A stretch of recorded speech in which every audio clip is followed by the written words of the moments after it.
اور اس زندگی سے پہلے ہم ہزاروں سال تک روح کی کیفیت میں رہے، پھر یہ دنیا کی زندگی ملی، پھر قبر کی زندگی، ہزاروں سال ہمیں قبر میں رہنا ہے، پھر حشر کا 50,000 سال کا دن ہے، پھر میزان عدل ہے، اور پھر اچھوں کو جنت اور بروں کو جہنم۔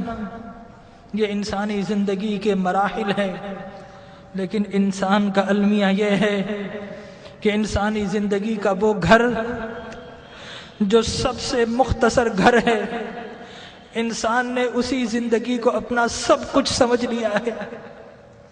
ہم اس زندگی کے لیے گھر چھوڑنا پڑے تو گھر چھوڑتے ہیں، شہر چھوڑنا پڑے تو شہر چھوڑ دیتے ہیں، وطن چھوڑنا پڑے تو وطن چھوڑ دیتے ہیں، والدین کو چھوڑ دیتے ہیں، اولاد کو چھوڑ دیتے ہیں کہ یہ زندگی اچھی ہو جائے۔ ڈاکٹر کہے کہ تمہارا جسم بیمار ہے، فلاں چیز چھوڑ دو، تو ہم وہ چھوڑ دیتے ہیں، حتیٰ کہ کھانا اور پینا بھی چھوڑ دیتے ہیں۔ لیکن میرے بھائیوں، اپنے دل پر ہاتھ رکھ کر بتاؤ کہ کبھی اللہ اور اس کے رسول کے لیے کچھ چھوڑا ہے؟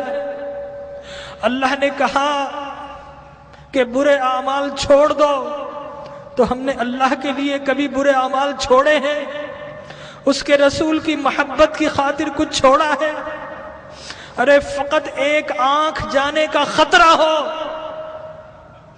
تو ہم ڈاکٹر کے پاس ساری جمع پونجی دے دیتے ہیں، ڈاکٹر کو پیش کر دیتے ہیں، اور وہ رب کہ جس نے بغیر کچھ لیے آنکھ دی، ناک دیا، کان دیے، جسم و جان دیے، گھر بار دیے، عزت و آبرو دی، جس نے مال و دولت دیا، کیا ہم نے اس رب کی بارگاہ میں کبھی کچھ پیش کیا ہے؟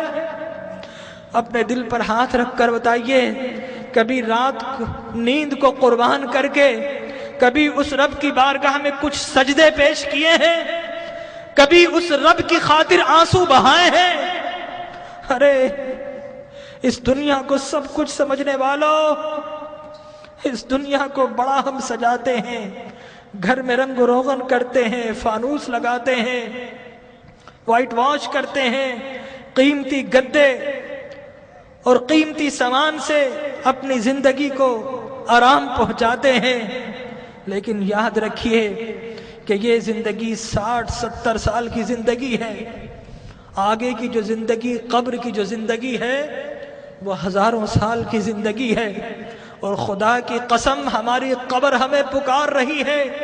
یہ ہم ہی نکمے ہیں، نہیں سنتے، ہماری قبر کہہ رہی ہے کہ لوگوں میں بھی تو تمہارا گھر ہوں، لوگوں میرے پاس بھی تم کو آنا ہے۔ اے دنیا کے گھروں کو سجانے والوں، کبھی میری سجاوٹ کا بھی انتظام کیا ہے؟ اگر نہیں کیا تو یاد رکھو کہ میں اندھیرا گھر ہوں، میرے پاس روشنی نہیں ہے، میرے پاس آؤ تو روشنی کا انتظام کر کے آنا، میرے پاس آؤ تو چراغ لے کر آنا۔ ارے میں تو لوگوں کی پسلیوں کو بھیج دیتی ہوں، میرے پاس تو ڈسنے والے سانپ اور بچھو ہیں، میرے پاس تو اندھیرے ہیں۔ ہماری قبر پکار رہی ہے کہ لوگوں میرے پاس تو سنگریزے ہیں، میرے پاس تو تعفن ہے، پیپ ہے، پس ہے، میرے پاس آؤ تو انتظام کر کے آنا۔ خالی ہاتھ آئے تو پھر بڑا پچھتاؤ گے، میرے پاس آؤ تو ایک اعمال کا دیا ہاتھ میں لے کر آنا۔ لیکن ہمارا المیہ یہ ہے کہ ہم قبر کی پکار سننے کو تیار نہیں ہیں۔ جو بڑے ہیں وہ اپنے کاروبار میں مست ہے، جو جوان ہیں اپنی جوانی کی مستی میں مست ہیں، اس دنیا کی رنگینیوں میں مست ہیں، اور جو چھوٹے ہیں انہیں کوئی بتانے والا ہی نہیں ہے کہ اس دنیا کے بعد ایک اور دنیا بھی ہے، اس زندگی کے بعد ایک اور زندگی بھی ہے۔ بتائیے، اگر آپ سے کوئی کہے کہ دیوار کے پیچھے کوئی گن لے کر کھڑا ہے تو آپ جائیں گے؟ اگر کوئی کہے آپ سے کہ اس جہاز میں مت بیٹھو، یہ کریش ہونے والا ہے، آپ کبھی نہیں بیٹھیں گے، الٹ ہو جائیں گے۔ تو وہ موت کہ جس کا کوئی انکار نہیں کر سکتا، کیا ہمیں اس موت کے لیے الٹ نہیں ہونا چاہیے؟ ہمارے نبی نے بتایا کہ لوگوں، جو کچھ میں جانتا ہوں اگر تمہیں معلوم ہو جائے تو تم ہنسنا چھوڑ دو، تم رونا شروع کر دو، ہنسنا چھوڑ دو۔ لوگوں، جو کچھ میں دیکھ رہا ہوں اگر تم دیکھ لو تو تم شہروں کو چھوڑ دو اور جنگلوں میں دوڑ پڑو۔ تو آج کی رات ہمیں اپنے رب کو منانا ہے۔ ہم بہت ہنس لیے ہیں، آج کی رات تو کچھ آنسو بہا لیجئے، اپنے رب کو منا لیجئے۔ ارے اللہ کے انبیاء کو دیکھیے، یحییٰ علیہ السلام بچے ہیں، 6-7 سال کے ہیں، زارو قطار روتے تھے، بے ہوش ہو جایا کرتے تھے۔ ایک روز اپنے گھر سے نکل گئے، غاروں میں چلے گئے، ماں باپ ڈھونڈ رہے ہیں، لوگوں سے پوچھتے ہیں 7-8 سال کا بچہ ہے، کسی نے دیکھا؟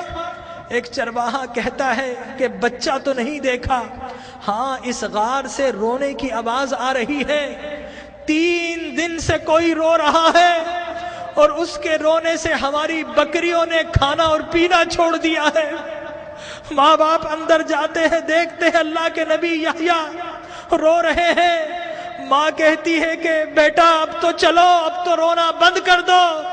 اللہ کے نبی یحییٰ فرماتے ہیں اماں، عذاب قبر سے بچنے کی ضمانت آپ دے دو اور رونا میں چھوڑ دیتا ہوں۔ اللہ اکبر۔ تو آج کی رات اپنے رب سے عذاب کی پناہ مانگنی ہے۔ حضرت ابراہیم بن ادھم ایک باتھ روم، ایک ٹوائلٹ میں جاتے ہیں، جانے کی کوشش کرتے ہیں، حمام کا مالک روک دیتا ہے، کہتا ہے پیسے دو۔